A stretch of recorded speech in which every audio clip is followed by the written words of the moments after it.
Hello friends, this is Mrinal from MBA.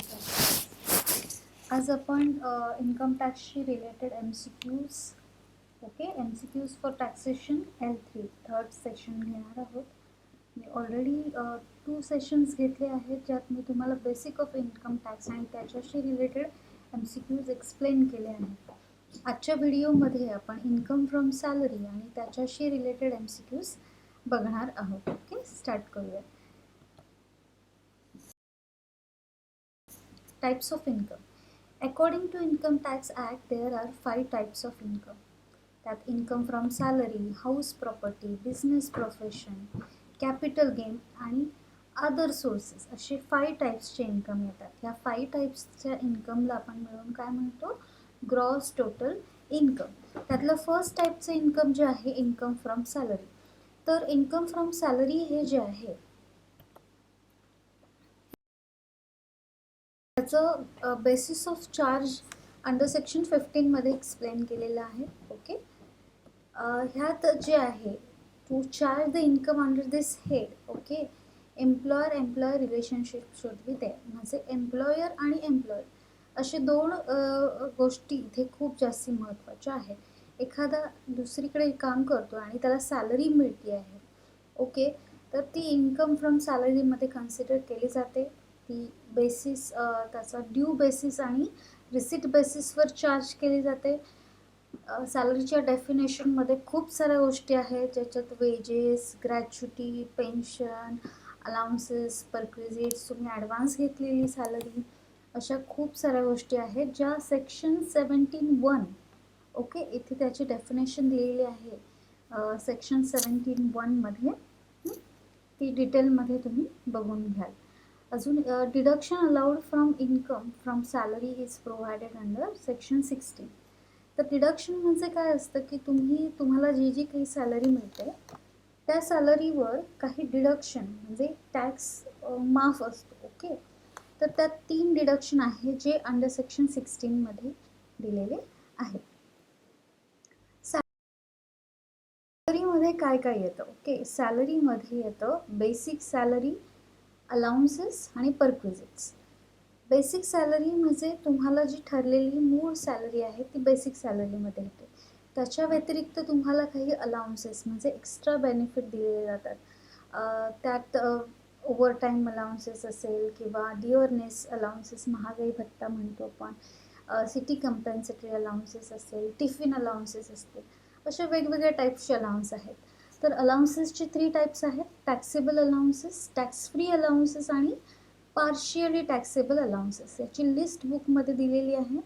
ती list तुम्हाला learn करावी लागणार आहे, कारण कुठले अलाउन्सेस टॅक्सेबल आहेत, कुठल्या याच्यावर टॅक्स लागत नाही आणि कुठल्या याच्यावर पार्शियली टॅक्स लागतो ह्याची लिस्ट आपल्याला माहिती असणं गरजेचं आहे, कारण त्यावर रिलेटेड भरपूर MCQs आहेत. थर्ड टाईप आहे सॅलरीचा परक्विजिट्स. परक्विजिट्स म्हणजे तुम्हाला बेसिक सॅलरी आणि अलाउन्सेस व्यतिरिक्त बेनिफिट देते कंपनी. जसं की कंपनीनं तिची गाडी वापरायला दिली असेल, मोटार कार, किंवा घर राहायला दिलं असेल, किंवा अजूनही भरपूर मोठी लिस्ट आहे परक्विजिट्सची. तर त्याला आपण पर्क्स असंही म्हणतो, PERKS. Okay, these are the 3 things included in a salary. ह्या सगळ्या गोष्टीची टोटल करायची, त्याला ग्रॉस सॅलरी असं म्हणतात, आणि मग डिडक्शन अंडर सेक्शन 16 आपण त्यातनं मायनस करणार आहोत. ओके, तर हे होतं की बेसिक ऑफ सॅलरी. आपण MCQs आता स्टार्ट करूया. See, first MCQ, which of the following includes in the meaning of salary according to Income Tax Act? तर ऑप्शन आहे wedges, advance salary, any gratuity आणि ऑल ऑफ दिस. इथे आपण हे तीनही जे आहे ऑप्शन ते सिलेक्ट करणार आहोत. ऑल ऑफ दिस. मग डेफिनेशन ऑफ सॅलरी 17(1) मध्ये डिटेल दिलेलं आहे, बघून घ्याल. ऑप्शन डी इथे सिलेक्ट करूया. क्वेश्चन नंबर 2 बघा. Okay, see the question number 2. Meaning of salary falls under which of the following section of Income Tax Act 1961? तर सेक्शन 17(1) मध्ये 17 आणि ब्रॅकेटमध्ये सबसेक्शन 1 ह्यामध्ये इन्कम टॅक्स ॲक्टच्या मिनिंग ऑफ सॅलरी दिलेली आहे, option C. Question number 3. Which of the following types of allowances comes under the list of fully exempted allowances? Allowances 3 टाईप्सचे आहेत. Okay, त्यातलं fully exempted आहे foreign allowances. Okay, foreign allowances आहे. अजून UNOला कुठले allowances मिळत असतील वगैरे ते आहे. आणि हायकोर्टचे जजेसशी रिलेटेड अलाउन्सेस आहेत. तर त्याची लिस्ट बुकमध्ये दिलेली आहे. 3च आहेत की ज्याच्यावर टॅक्स लागत नाही, म्हणजे फुल्ली टॅक्स फ्री अलाउन्सेस आहेत ते. त्याला आपण फुल्ली एक्झम्प्टेड अलाउन्सेस असंही म्हणतो. ओके, सो इथे आपण फॉरेन अलाउन्सेस हा ऑप्शन सिलेक्ट करूयात. फॉरेन अलाउन्सेसवर टॅक्स बसत नाही. ओके, क्वेश्चन नंबर 4 बघा. Conveyance allowances in respect to performance of duties of an office. तर ऑफिससाठी मध्ये पोहोचण्यासाठी किंवा जाण्यासाठी तुम्हाला कन्व्हिनियंट व्हावं म्हणून जे अलाउन्सेस दिलेले असतात ते कन्व्हिनियन्स अलाउन्सेस. ते तुम्ही फक्त ऑफिससाठी वापरले असतील तर तुम्हाला त्यावर टॅक्स बसत नाही. So it is fully exempted from tax. आता इथे फुल्ली एक्झम्प्टेड असं का घेतलं, कारण फक्त ड्युटीज ऑफ अन ऑफिससाठीच ते वापरले आहे. ओके, किंवा दिले आहेत. So that is fully exempted from tax. Option B.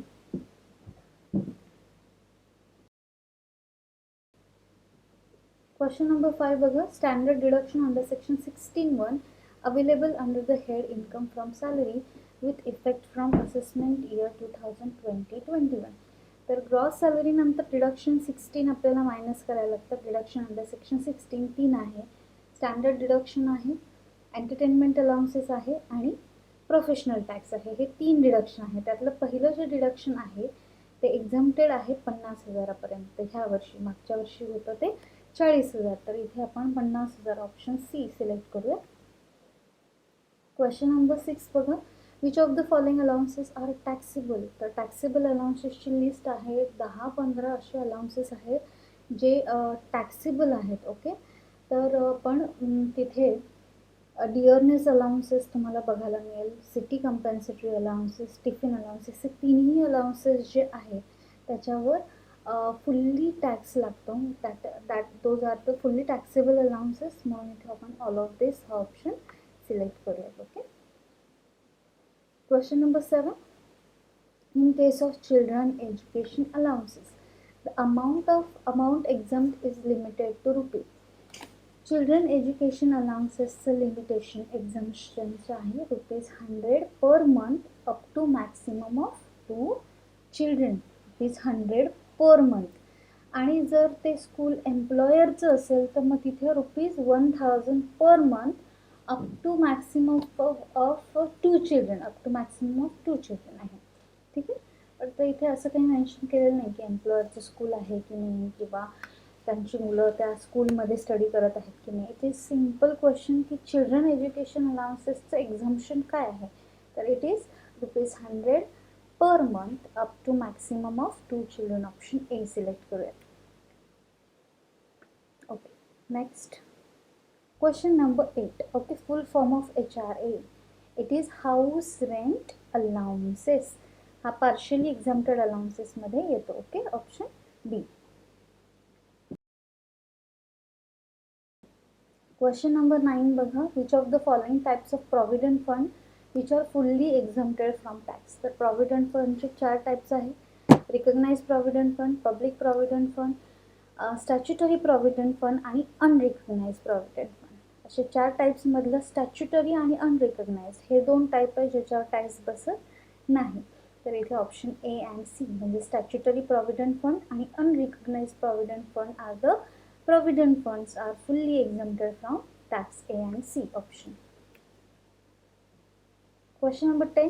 HRA are type of allowances which are.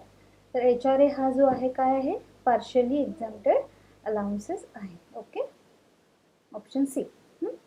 Question number 11 बघा. Transport allowances is granted to an employee to meet his journey expenditure from the resident to office are exempted. तर transport allowances जर दिला असेल तर तो 1600 per month exempted from tax आहे. आणि एखादा हँडिकॅप असेल, ओके, एम्प्लॉई हँडिकॅप असेल त्या केसमध्ये तर तिथे ₹3200 म्हणजे डबल ऑफ दॅट एक्झम्प्टेड आहे. तर इथे आपण ऑप्शन बी सिलेक्ट करूयात. ओके, क्वेश्चन नंबर 12 बघा. If an assessee is getting children education allowances ₹200 per month for 2 kids then taxable allowances will be. तर त्याला मिळतात किती 200 मिळतात, 2 मुलं आहेत आणि पर मंथ मिळतात. सो आपण काय करणार 200 into 2 into 12, 200 into 2 400. Okay, 400 into 12 4800. Okay, इतके त्याला मिळतात. तर एक्झाम्प्टेड किती आहे 100 per month up to maximum of 2 children. Okay, tax माफ किती करत आहे 100 रुपये 2 मुलांसाठी महिना, maximum of 2 children per month. Okay, मग 100 इंटू 2 2 मुलांचे इंटू 12 असं केलं तर तिथे येतं 2400 रुपये. मिळतात किती 4800 4800 रुपये आणि टॅक्स एक्झाम किती करतं 2400. मग 48 मधनं 2400 गेले, किती राहिले 2400 रुपये. ओके, इथे ऑप्शन नंबर बी सिलेक्ट करायचा आहे. तुम्ही कॅल्क्युलेशन करून बघा. ओके,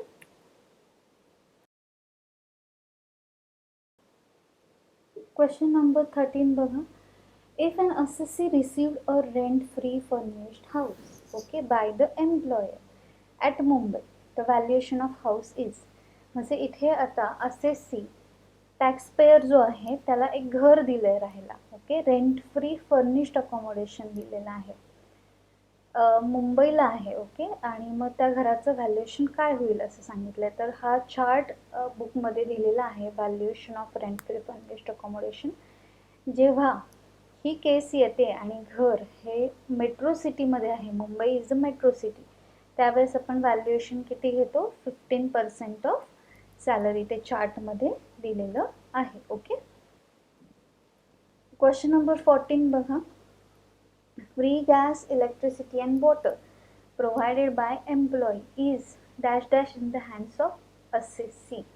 तर फ्री गॅस दिला आहे, इलेक्ट्रिसिटी आणि वॉटर हे प्रोव्हाइड केलं आहे एम्प्लॉईला. ओके, तर हे काय आहे तर इट इज फुल्ली टॅक्सेबल आहे. कुणाला असेसीला. Okay, it is fully taxable. Option C. Question number 15 बघा. Which of the following is not the part of the deduction under section 16. Deduction under section 16ची लिस्ट मी तुम्हाला सांगितली आहे की त्यात स्टँडर्ड डिडक्शन, एंटरटेनमेंट अलाउन्सेस आणि प्रोफेशनल टॅक्स येतात. मग आता कुठलं आहे जे नाही आहे तर dearness allowances is not the part of the deduction. मग इथे ऑप्शन आपण बी सिलेक्ट करायचा. 3 डिडक्शन लक्षात ठेवा. Okay, option B. Question number 16 बघा. ओके, इथे कॅल्क्युलेशन करायचं आहे, त्यामुळे तुम्ही कॅल्क्युलेटर घेऊ शकता. ओके, काय दिलं की मिस्टर एक्स आहे. Following is the detail of salary received by mister X. Okay, त्यांना बेसिक सॅलरी मिळत आहे 6,60,000. ओके, इथे पर मंथ झालं आहे, ॲक्च्युली पर ॲनम तिथे आपण करूयात. ओके, बोनस मिळत आहे त्यांना 18,000चा बोनस मिळाला आहे आणि डिअरनेस अलाउन्सेस 2,000 रुपयांचे पर मंथ मिळाले, म्हणजे 2,000 इंटू आपल्याला तिथे 12 करावे लागणार आहे. प्रोफेशनल टॅक्स 2,500 रुपये पे केला आहे, तो आपला डिडक्शनमध्ये घ्यायचा आहे. तर आता इथे आपल्याला त्यांची टॅक्सेबल सॅलरी किती आहे हे कॅल्क्युलेट करायचं आहे. सो बेसिक सॅलरी आहे 6,60,000 रुपये, त्यात तुम्ही ॲड करणार आहात प्रॉफिट बोनस 18,000 रुपये. ओके, तो पर मंथ नाही आहे. ओके, सो 6,60,000 प्लस 18,000 म्हणजे किती आलं 6,78,000 प्लस त्यात तुम्ही 24,000 रुपये. 24,000 रुपये कसं आलं 2,000 पर मंथ, 2,000 इंटू 12 करा, पर दुने 24,000 रुपये. मग 6,78,000 मध्ये तुम्ही 24,000 ॲड केले, किती येतं आन्सर. ओके, करून बघा.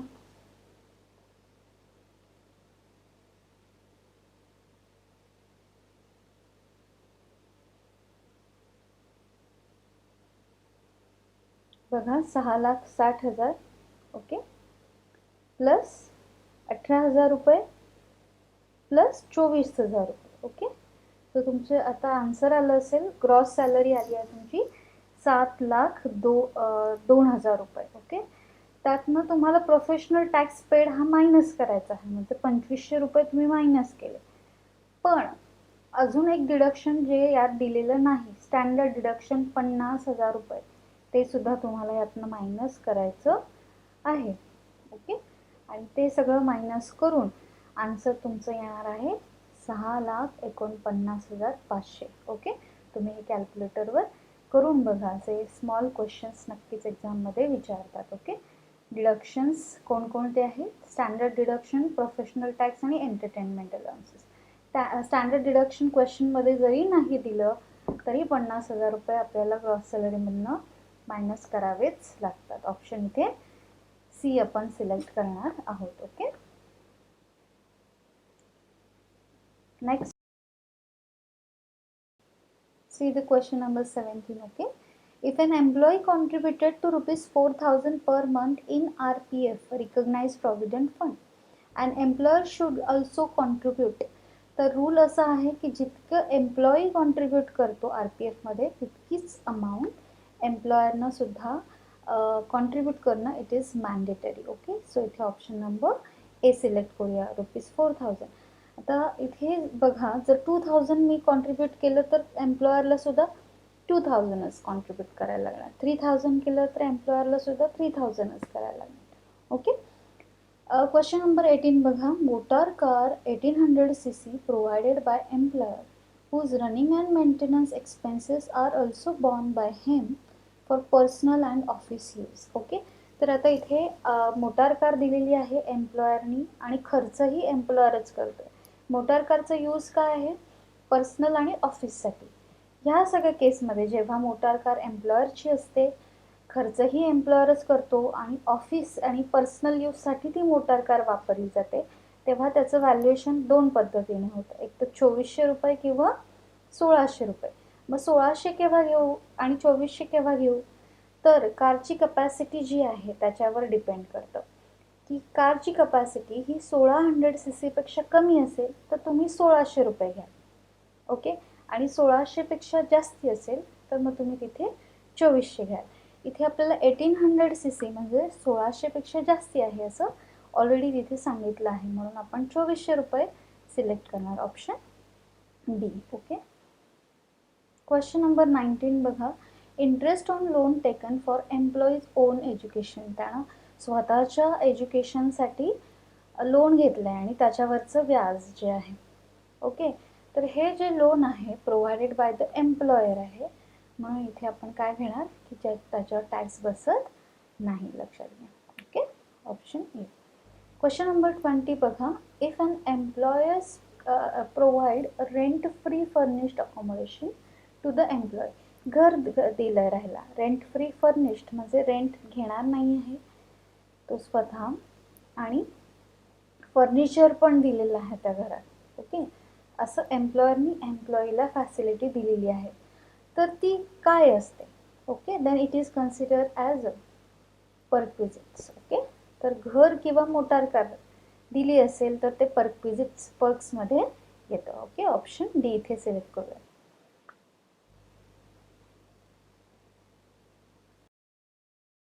येस, आणि क्वेश्चन नंबर 21 बघा. Any gift received by employee by the employer in cash. तर रूल असा आहे की एम्प्लॉईला एखादं गिफ्ट दिलं आहे एम्प्लॉयरने, ते वस्तूंच्या स्वरूपात दिलं असेल तर 5,000पर्यंत त्याच्यावर टॅक्सेस बसत नाही. ओके, म्हणजे कपडे दिले असतील, मोबाईल दिला असेल, कम्प्युटर दिलं असेल, काही एखादी वस्तू दिली असेल तर त्याच्या किमतीत 5,000पर्यंत टॅक्स बसत नाही. पण कॅशच्या स्वरूपात एखादं गिफ्ट दिलं असेल तर मग जितकी काही कॅश आहे किंवा चेक ते पूर्णपणे टॅक्सेबल आहे. Okay, so it is fully taxable, कारण त्याला गिफ्ट कसं मिळालं आहे? इन कॅश मिळालं आहे. वस्तू जर दिली असती तर 5,000पर्यंत माफ होते. ओके, पण इथे कॅश दिली आहे म्हणून त्याच्यावर पूर्णपणे टॅक्स असणार आहे. ऑप्शन ए इथे आपण सिलेक्ट करूया. क्वेश्चन नंबर 22 बघा. मोटार कार 1,200 cc आहे आता. ओके, एम्प्लॉयरनीच दिली आहे. Whose running and maintenance expenses are also borne by the employer. Okay, आणि ती जी आहे ती ऑफिस यूजसाठी आहे फक्त. तर मगाशी मी तुम्हाला 1,600 आणि 2,400 असं सांगितलं होतं, पण ते केव्हा? जेव्हा ऑफिस आणि पर्सनल यूजसाठी असेल तेव्हा. इथे फक्त ऑफिस यूजसाठी ती कार वापरत आहे. मग एखादी गोष्ट पूर्णपणे ऑफिससाठीच वापरत असेल तर त्याच्यावर टॅक्स बसत नाही, मग त्याचं व्हॅल्युएशन आपण काढत नाही, म्हणून इथे आपण नील लिहिणार. ओके. 23rd क्वेश्चन बघा.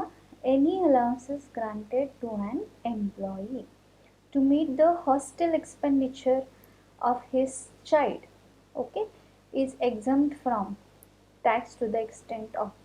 तर चिल्ड्रन एज्युकेशन अलाउन्सेस असतात तर 100 per month up to maximum of 2 children. पण आता इथे चिल्ड्रन एज्युकेशन आहे का? नाही, हे आहे हॉस्टेल एक्सपेंडिचर अलाउन्सेस. आणि हॉस्टेल एक्सपेंडिचर अलाउन्सेस कसे आहेत तर ते 300 per month up to maximum of 2 children माफ आहेत. ओके, एक्झम्प्ट आहेत, म्हणून इथे ऑप्शन सी सिलेक्ट करूया.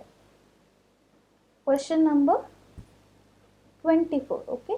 If an employer provide a rent-free furnished accommodation to the employee at the area having population less than 10 lakh. Okay, तर 10 lakh म्हणजे ती small city वगैरे असेल किंवा काय, तर त्यावेळेस व्हॅल्युएशन येतं 7.5% ऑफ द सॅलरी. 10 ते 15 लाखापर्यंत असेल तर 10% ऑफ द सॅलरी, आणि 15 किंवा 25 लाखापेक्षा जास्ती असेल तर आपण 15% घेतो सॅलरीचे. ओके, तर आता इथे पॉप्युलेशन 10 लाखांपेक्षा कमी आहे, म्हणून आपण 7.5% ऑफ द सॅलरी सिलेक्ट करूयात. ओके.